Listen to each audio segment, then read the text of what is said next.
श्रीरामचन्द्रं शरणं प्रपद्ये श्रीरामदूतं शरणं प्रपद्ये। श्री सद्गुरुदेव चरण कमल रज प्राप्ति हेतु बारंबार नमामि नमामि नमामि। हे भगवान के प्रियजनों, आपके श्री चरण कमलों में मेरा बारंबार प्रणाम, सादर जय सिया राम। एक बहुत प्यारी बात है कि हम आंतरिक सुख क्यों नहीं प्राप्त कर पाते हैं। आखिर मेरा मन, हमारा सबका मन अशांत क्यों रहता है। हम इतने उदास, इतने हताश, इतने दुखी क्यों रहते हैं। इसका मूल कारण है कि हमने दुनिया से केवल और केवल लेना सीखा है, देना आज तक हमने सीखा ही नहीं। हाँ, कहीं भी दिया तो वो भी आंशिक रूप में, थोड़े रूप में। हाँ, हम ये नहीं कहते लुटा दें, लेकिन अपने जीवन के कमाई का प्रति महीने जो कमाई होती है, उस कमाई में से दशांश निकाल करके भगवान के चरणों में समर्पित कर दो, दीन दुखों की सेवा में लगा दो। और अपाहिज, अनाथ, गरीब कन्याओं के विवाह, उनके गरीब कन्याओं बालकों के पढ़ाई लिखाई, स्कूल के खर्च में लगा दो। वृद्ध माताओं पिताओं की सेवा कर दो। जैसा बन पड़े, अपने जीवन के दशांश का, अपने जीवन के कमाई, महीने के प्रति महीने की कमाई का दशांश अवश्य निकालना चाहिए। नहीं निकालेंगे तो क्या होगा। हम महालक्ष्मी हैं, ये ना पैसा रुपया, ये इन नहीं निकालते हैं तो इसका क्या मतलब है कि हमने माँ लक्ष्मी को भोग्या मान रखा है और उनको हम भोग रहे हैं और नर रूपी नारायण के चरणों में समर्पित नहीं कर रहे हैं। नर माने जीव जंतु, स्थावर जंगम, जल तर, छल तल, नभचर, यहाँ के जितने भी हैं संसार में जो दिखाई देते हैं, हाँ, जो सुनाई देते हैं, जो समझ में आते हैं, वो सब नारायण ही हैं।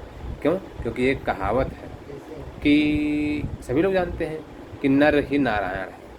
तो माँ लक्ष्मी को साक्षात माँ मान करके नारायण की सेवा में समर्पित करो तो माँ लक्ष्मी कितनी प्रसन्न होगी। आप इसका अंदाज़ा लगाओ, जरा लगाओ एक बात।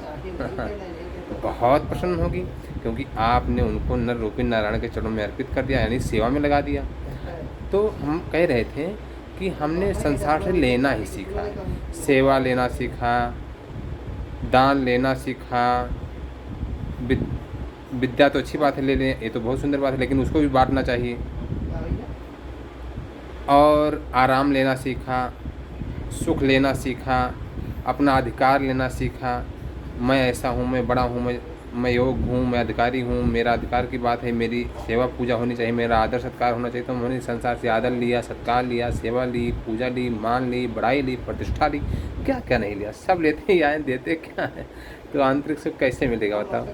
इसलिए यदि आंतरिक सुख प्राप्त करना है तो केवल एक ही बात को मूल रूप से पकड़ लिया जाए कि इस संसार रूपी भगवान जो व्याप्त हैं संसार रूप में, इनकी अपनी सामर्थ्य के अनुसार, अपनी समझ के अनुसार, अपनी सामग्री के अनुसार और अपने समय के अनुसार यथाशक्ति, हम ये नहीं कहें सब ना सब नहीं, अपने सब जो आपके अधिकार में है उस चीज़ को कहीं ना कहीं अवश्य सेवा में, जैसा हमने पूर्वत कहा, उन सब की सेवा में लगा दो तो क्या होगा, भीतरी शांति मिलेगी। अच्छा देखो, एक बालक भूखा हो और उसे हम भोजन करा देते हैं तो हमारा भीतरी आनंद कितना बढ़ जाता है, कितना सुख मिलता है। अंदाज़ा लगाया है कभी? कभी ऐसा हमारे सबके साथ होता ही रहता है। किसी को अन्न देना, किसी को जल देना, किसी को रुपए देना, किसी को मिष्ठान देना, किसी को आदर देना, किसी को बड़ाई देना, किसी को मान देना, किसी को सम्मान देना, किसी की प्रतिष्ठा जग में करना, किसी की यश कीर्ति बढ़ाना, वैभव में हाथ बटाना, उनकी सेवा करना, ये करके देखो तो ज़रा, ये जब करते हैं तो कितना आनंद होता है। तो और दूसरी बात, आज्ञा ही सबसे बड़ी सेवा है।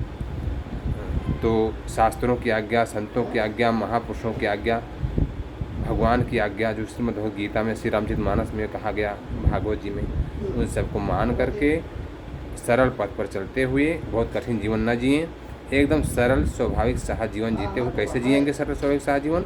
जब हम भीतरी आनंद, भीतरी सुख प्राप्त कर लेंगे, जैसा हमने उसको प्राप्त करने का रास्ता बताया। हमने क्या बताया? भगवान की प्रेरणा हुई तो हमने बता दिया। तो हम सरल बन जाएंगे, सहज बन जाएंगे, फिर आनंद और प्रेम, सुख, शांति और अनेक प्रकार के अपने आप वैभव सब प्राप्त होते रहेंगे। शायद आज के लिए इतना बहुत है, पर्याप्त है। हम आपके श्री चरणों में पुनः विनम्रता से प्रणाम करते हैं और सिर झुकाकर आपको सादर जय सिया राम, प्रणाम।